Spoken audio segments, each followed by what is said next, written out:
Good morning, everyone. I'm BB Artista. Trigger warning on this video because I will be talking about the passing of a loved one, my gran. A couple days before my birthday, I got a call from my papa telling me that my gran had been rushed to the hospital and that she didn't have much longer to live. I canceled my birthday party, let my friends know, and got on a flight the following day with my partner to go to Los Angeles and see my gran and papa. When we got to the hospital, my papa was right next to my gran and we took seats. We ended up spending hours there in the room, all together, talking about upbringing, funny memories, history, current events, our lives and what's going on, and where we want to be and what we want to do, and how much joy and love we have for Gran. After those hours, me and my partner left to stay at a nearby hotel while my grandfather stayed in the hospital room with my gran and spent the night. The next morning, it was my birthday, and I knew I wanted to see Gran again. So I went back to the hospital and spent more time with her. I shared with her some of my favorite memories we shared together, such as getting food and driving up to Malibu in my old convertible, watching the waves and sharing stories and talking about life. I talked to her about how we would be in the family room together when I was a little girl, watching Young and the Restless, the soap opera, while she always had a glass of champagne, Andre Brut to be exact, that she would sip on throughout the day. And I would have a small glass of grape juice in a wine glass so that I could copy her and emulate her. I told her about how much of an amazing lady she is and how each and every one of her grandchildren are so fortunate to have the best grandmother in the world. I told her how much I loved her, and I held her hand and just watched her and spent the last moments I would have with her. I then left the hospital room and I continued to think about the beautiful memories that I had of her. As I was filming this video, I started thinking about a time where I used to like to take her to, well, I've always liked, but we used to go to a restaurant. I liked to treat her. And on this occasion, we were at the Cheesecake Factory at the Americana, which is a mall in LA. And we went to Nordstrom. And at Nordstrom, someone called her name and recognized her because she recognized her from being her teacher.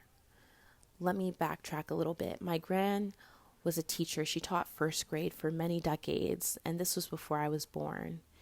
And so this lady recognized my gran and called her by her name and told her how much of an amazing teacher she was to her, how kind and considerate, caring, loving. And she said to my gran, "I love you."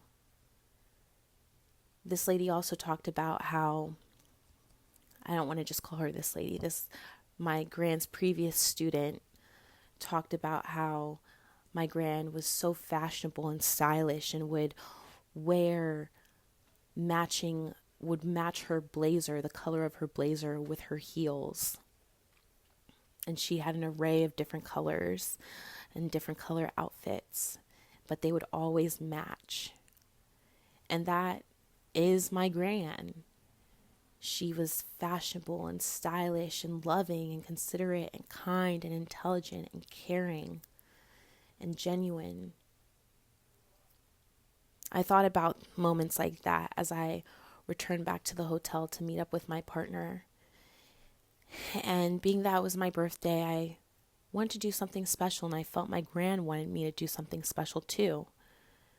So me and my partner decided to go to Laguna and get a hotel room that overlooked the water.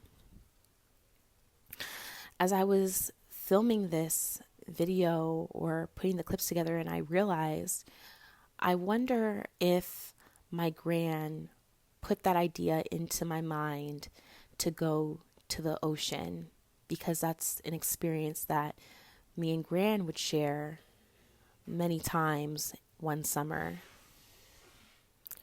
While we were staying at this oceanside hotel, me and my partner ate some cake for my birthday and talked about my gran and talked about Papa, talked about family and different dynamics and loving each other and being in a place filled with love when it came to my grandparents. After seeing my gran that last time by myself on my birthday, well, I realized that I think that should be the last time, because I couldn't bear to watch her suffer any longer, and I wanted to hold on to the joyful memories I had with her. So I called my papa and I told him and expressed that to him, and he was so understanding. And she wouldn't be alone because loved ones flew into town, and he was at her bedside every day and every night. And he told me that it's okay because I had brought so much joy into their lives as a granddaughter. My papa wouldn't share much emotion. He just comes from that generation. So to hear him say that and also tell me that he loves me and that it's okay and the joy I brought, that truly was the best birthday present I had received. To hear that meant so much to me. And my gran passed a few days later in her sleep. She was peaceful, and my papa was by her side when she passed. When it comes to loved ones passing, it's a mix of emotions. It's anger, frustration, confusion. Those are all the things I had felt. But now I feel much more at peace. And now I feel more at peace knowing that my gran is at peace, reunited with her loved ones. And I know that people always say this, that they'll be here in spirit, but it's different. It's different when you can't see them physically, but I do know that she is with me. And I'm just grateful to have spent the time with her that I have, grateful to have been present in so many moments with her, and grateful to be able to say goodbye. So, although this birthday was difficult, it was also something that I cherish. It's a moment that I cherish because I got to spend my birthday with my gran. And so I think it's important for us to just love and nurture and nourish the friendships, partnerships, family relationships that you have, so that one day when someone's no longer here, we can be grateful for the time that we shared and that those memories are filled with love. Thanks for watching. Bye.